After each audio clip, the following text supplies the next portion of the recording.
Okay, welcome to the next video. We learned last time about how to add in parameters, and today we're going to play with multiple ones. I think you're going to find once you understand the single parameter, the multiple is just for fun.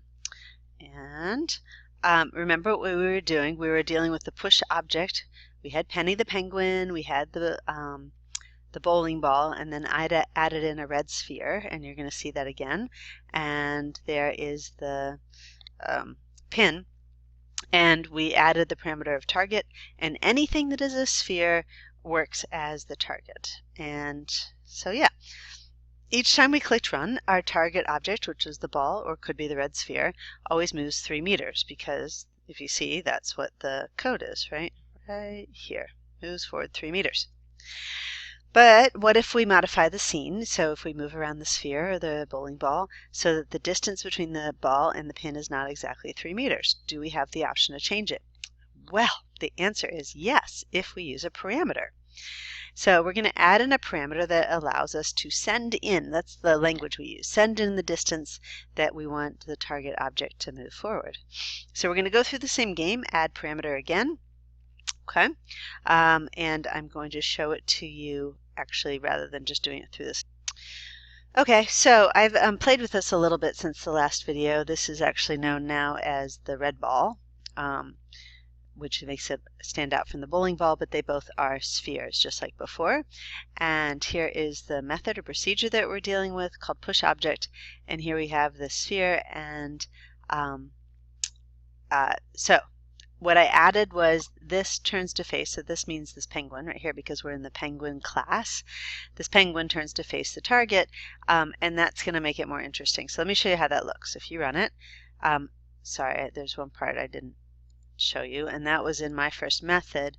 I got rid of the swagger, it was making me crazy, but also I said that Penny's going to push the object of the red ball. So what's changed is now he's going to face the red ball, and he's going to go a certain distance, and then the red ball goes a certain distance. And right now, it doesn't make any sense with the numbers the way they are. So what we can do, so what we can do is go back here, and if I wanted to, I could actually turn it so that it's back to the bowling ball. And these numbers make a little bit more sense for the bowling ball, because that's the way they were set up. But let's just play. Let's see what we can do. So if you go to push object and you add a different parameter, and this one we're going to say distance to target, and we are going to set the type, and it's decimal number. I think in the book it says double, but decimal number is the option, and that's fine. It's the same thing. See, they give you examples, which is really nice. And this gets set up automatically, and they are warning you that what you need to update is, well, I'll show you. Okay, so it hits OK. And so now we've got this right here, and I'm going to drag this in for Penny. No, let's have the target. So let's have the ball move, instead of 3, it's going to move the distance to target. So if I run it, there's going to be a problem. Oh, no, it's encountered a problem, illegal, etc., etc. Why? Where's the problem? It's right here. And look, it's nice and red to show you, hey, you never told us how far you wanted this distance to be. So let's go back and set it back to 3 or whatever, right? We can change the number. So if we set it back to 3 and this is back to bowling ball, then it should run just fine. Okay, but let's suppose you don't like that number because maybe in your scene you decided to move the bowling ball. Okay, so if you did it 3 now, that's not going to work, right? That's just not enough. That's all crazy. So what you would want to do is go back to the code and just play with it. And you'd play with it in my first method. You would change this 3 right here to whatever number you want to do. Okay, hopefully that makes sense. Okay, so back to the PowerPoint.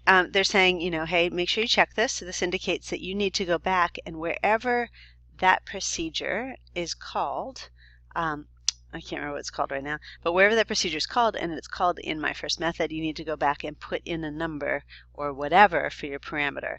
Again, if it was an object parameter, you put in the sphere, the bowling ball, whatever. Okay, we went through this, so I'm going to fly through this. This is not a big deal. Oh yeah, push object, that was the name of the thing. Okay, so this is the 3, and like we said, you can you can play around with it. Okay, so this is them dragging this in. I showed this to you. This is them dragging the parameter into here, and then you would go back to my first method and change it right there, and that's what they're saying.